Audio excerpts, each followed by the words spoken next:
Hey guys, welcome back to the channel. I'm Natalie Barton, your dental hygienist and tour guide today. So we're going to be talking about dental insurance, and I have a friend. Her name is Jenny. She is an office manager and insurance specialist, and she's going to be giving you guys all the information you could ever want on insurance. Well, maybe not all. It's only going to be like 12 minutes long, but it's going to be awesome. She was able to really summarize everything for me and make it easy to understand.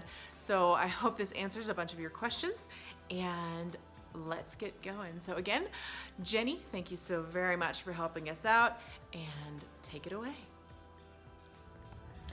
All right, everybody, this is Jenny. Hi. She's our insurance specialist for the day. So in my opinion, dental insurance is more like a discount. It doesn't work like medical insurance at all. It's more of a plan that you're gonna pay on it every month, but basically you're still, even if you come for your visits, you're still gonna have a portion. It's not based off like, oh, let me pay this big deductible and then I get coverage. No, with dental insurance, it's more, you do have a deductible for most plans. It could be 50, it could be 75, it could be up to 100 or even 150, just depending on the deductible, and that would be annually. So you pay it once a year, and then once your benefits renew again, you're going to be basically paying it again the following year. Sometimes deductibles apply on preventative, and so when you come for your cleanings, you pay a deductible. But from typically what I have seen, most insurances have not been, a deductible doesn't apply to the preventative.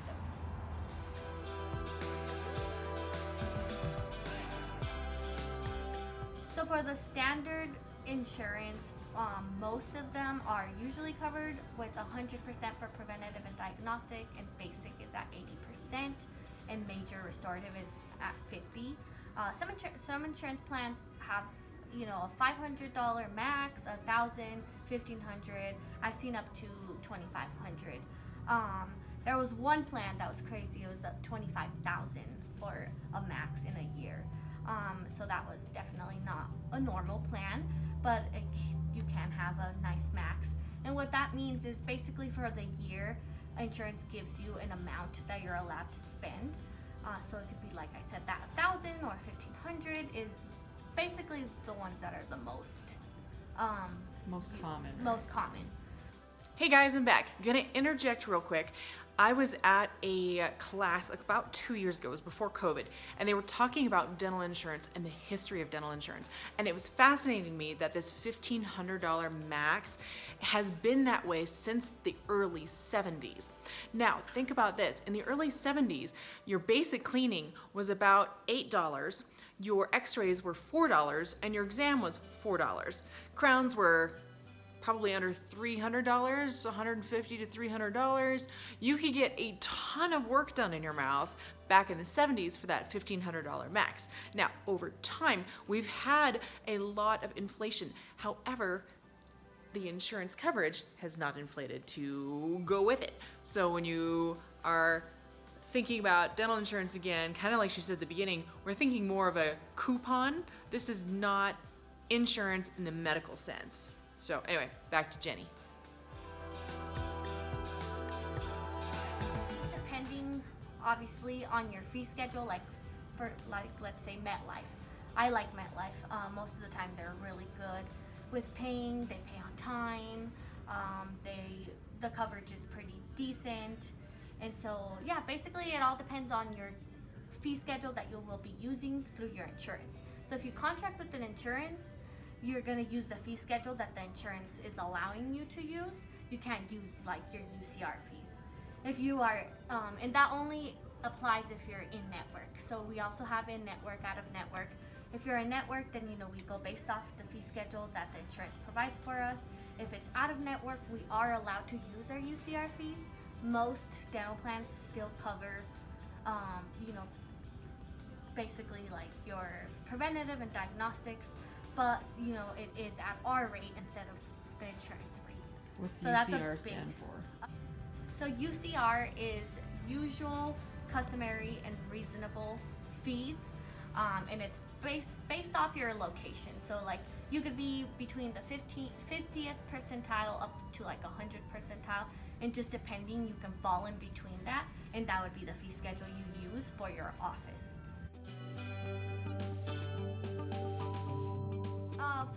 For the main ones, Cigna, MetLife, and Delta Dentals. Those are all Delta's really pretty good common. insurance, and I have never had any problems with them.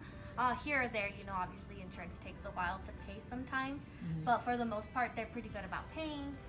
Delta of Colorado is exceptionally good. You can send off a claim, and within like 3 days, they already paid on it. Cool.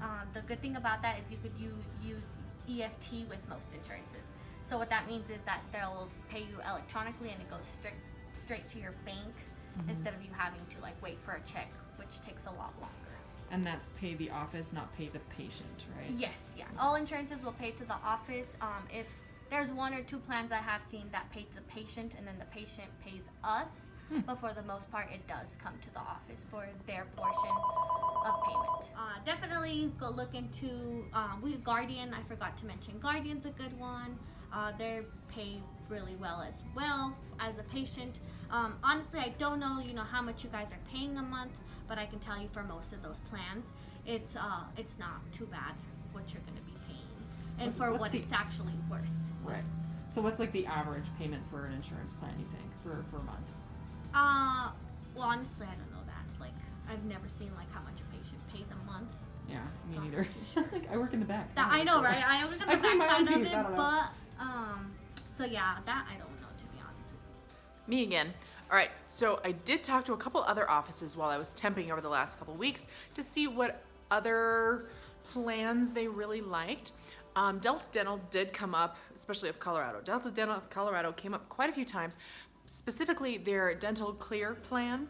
And the reason they like the clear plan is because there's no real fine print. Like, everything is set up very, very easily for the patient to understand. And they just tended to prefer that one because there was less confusion from the patients when they came in to have stuff done at the dental office, because they already could understand what their insurance was covering, was not covering, and what everything would cost. And so I would recommend going and checking out the Delta Dental Clear Plan. I'm gonna have to say Humana. I have always had issues with Humana. Usually their coverage is terrible. You don't get much coverage through Humana, and that's for most plans that I have seen. I would say they take maybe a month, 2, even 3 months for them to pay. I always have to call back on the claims, and if you ask around, I'm not the only one that thinks Humana is the worst, honestly. So that's one to avoid.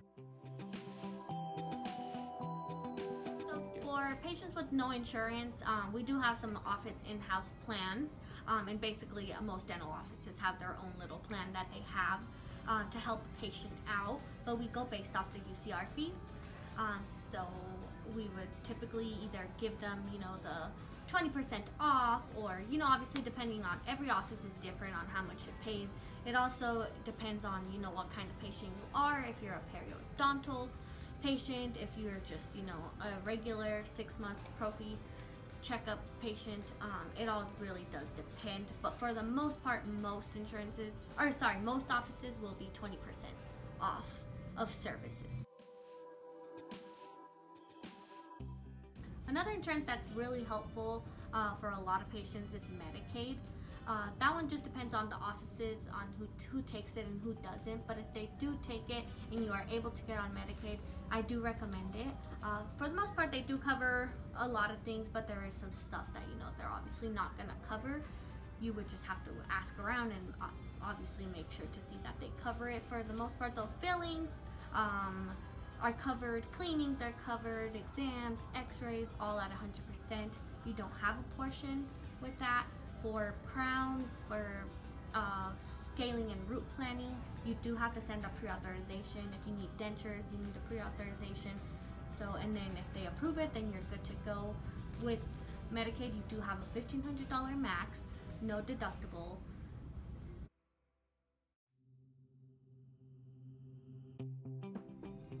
One thing that a lot of patients don't know that I would like to inform you guys is insurance likes to, like I said, it's not a traditional insurance. It's more like a discounted program. So along with that, they have some things like exclusions that apply. And basically, there's one that's called a missing tooth clause. And what that means is that the insurance, if you end up having a missing tooth clause, insurance will not cover a tooth that has been extracted prior in the past. It won't be covered if you were to get a bridge or do something with that tooth. If you have a missing tooth clause, then that is not going to be, you're not going to be able to use insurance, and you'll be paying basically out of pocket for the whole thing. Another thing insurance gets you a lot on are waiting periods, and this one's for a lot of insurances. So let's say you sign up for a plan and it's going to start in January, but you end up having waiting period.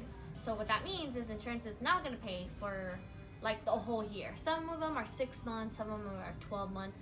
Typically for basic restorative and major restorative, insurances will apply that. So you can't, insurance is not So going to even for like a cleaning, you can't just come in, but for a regular cleaning, most of them do cover. You can come in and it's fine, but let's say you need a filling and you have a waiting period, they are not going to cover that. Basically, that falls on you, and you have to wait until that waiting period's over. So let's say it's 6 months, and you know right now, and let's say it started in January, well, until July 1st of 2021 or whatever year it's going to be, then you're able to start doing those fillings. Or if it's a 12-month period for major, then you can't, if you break a tooth and you need a crown, you can't do the crown unless you're going to pay for it all out of pocket. So always check with your insurance before signing up on something with your HR that does not apply for you, because at the end of the day, you're basically paying for an insurance for 6 to a year without actually even getting anything out of it. So do be careful with that. And the other ones is downgrades. So for what that means is that insurance downgrades on fillings and crowns. So they're going to basically pay for the cheaper material. Like they pay for the cheaper material. So like for example, silver fillings instead of white fillings. Yes. That kind of stuff. Yeah. So yeah, and then same with crowns. You know, they'll pay for the cheaper material for the crown, and so then you know at that point you're basically needing to pay the difference between, like, let's say a silver filling and a resin filling, a white filling. You're going to be the one to pay the difference. So if you like ask your HR, like, I also don't want a downgrade. I want them to cover posterior composite for what it is. Those are the big 3 things that insurances don't tell you, but that happens to a lot of patients. So I hope you guys learned a lot about insurance, and now you can choose a good plan that is going to work for you. If you guys have any more questions, you know, leave a comment below and we will answer them for you. Again, a huge thank you to Jeni for helping me out with this project. I had no idea what was all involved with insurance. There's a reason I work in the back. Hope you guys found that helpful. Like she said, like and subscribe. Share this with your friends if you think they will find it helpful. Again, if you have any comments or questions, leave them below and I'll have her and some of the other ladies help me answer those. And have a great week. We will talk to you next time. We're going to work on reading x-rays. So take care and we'll see you next time.